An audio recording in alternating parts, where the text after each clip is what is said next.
Bonjour, Ludovic Leclerc, votre analyste. Voici la mise à jour en vidéo de mon avis concernant l'or en dollars. Eh bien, l'or, cette semaine, accélère encore suite aux différentes annonces des banquiers centraux, qu'ils soient européens ou américains. Le soutien sans défaillance aux économies qui sont dans un mauvais état permettent les accélérations haussières de l'or par dévaluation de la monnaie. En effet, on avait vu ici au fin août la sortie du range et du triangle qui était noté. Là, c'était le signal qu'il fallait pas rater. Je vous l'avais dit, je vous avais prévenu. Depuis, on a fait un premier objectif ici qui était rejoindre les 1657. Ensuite, consolidation. Deuxième accélération avec objectif 1687, ça a été fait. Et la semaine dernière, je vous avais dit lors de la précédente vidéo que l'objectif de cette semaine était de rejoindre les 1727 $. Eh bien, c'est chose faite aussi. On voyait les bandes de Bollinger qui vont en s'écartant, signe que la volatilité augmente encore et qu'on n'est pas à l'abri d'une nouvelle accélération. Ou en tout cas, si on est placé, eh bien, on sera bien content de voir qu'il y a encore une accélération possible. On voit la M20 qui se retrouve très fortement, la M50 qui repasse également au-dessus de la M100 et la M100 qui commence également à donner des signes de retournement. Tout ça sont graphiquement de très très bons signaux qu'il faut continuer à suivre. Maintenant, rapidement les indicateurs, ça va être très vite très clair. MACD au-dessus de son signal fortement haussier.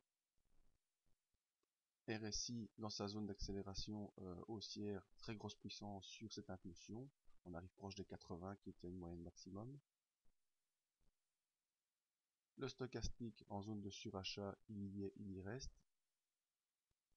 Et très important, les volumes, vous voyez que on se replace très très fortement. Si je prends le dernier plus haut du mois de juin, on se replace très très fortement sur l'or et la flèche ici vous indiquait le sens des volumes qui allaient se produire cette semaine et ces chaussettes également. Donc pour la suite, si vous êtes placé, eh bien pas de souci, il suffit d'attendre. Prochain objectif, les 1798 $. Alors je dis pas qu'on va y aller en ligne droite comme c'est parti, mais en tout cas l'objectif est là-bas, 1798. Alors en ligne de soutien, si vous êtes placé et vous avez suivi le signal du 21 août, hop,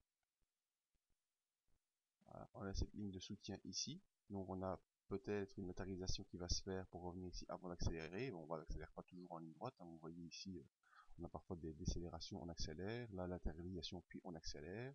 Et pour les amateurs de fourchette de Andrews, moi j'aime bien celle-là aussi, on a ici cette fourchette haussière qui peut un peu cadrer. Vous voyez que la médiane ici a servi de résistance pendant cette séance, cette séance, cette séance et cette séance-ci aussi, la séance de jeudi. Et puis vendredi, on accélère au-dessus de la médiane de Andrews. Et donc, on a un objectif ici euh, qui peut être daté à 1798 $ pour le 21 septembre 2012. Donc, c'est une possibilité technique à ne pas négliger. Maintenant, il est possible que d'ici, on fasse ce genre de mouvement et qu'on n'ira pas quand même en impulsion directe en 3 jours. Voilà le genre de mouvement à suivre avec des niveaux de stop bien clairs. On avait un premier niveau de stop ici qui a été donc le prochain niveau de stop est ici. Maintenant le prochain niveau de stop est là dans le 1687 si vous êtes placé court terme. Maintenant si vous êtes placé long terme et que vous attendez comme tout le monde le retour sur les beaucoup plus haut, vous voyez qu'en hebdomadaire il y a une accélération qui est en train de se faire. Et l'objectif est de rejoindre en premier temps les 1798 pour faire une inversion en ABC et ensuite rejoindre les 1919 $ pro les derniers plus hauts historiques. Voilà, vous pouvez nous rejoindre sur le site pour d'autres analyses, venir poser des questions sur nos services via l'adresse mail. Merci à tous et à bientôt.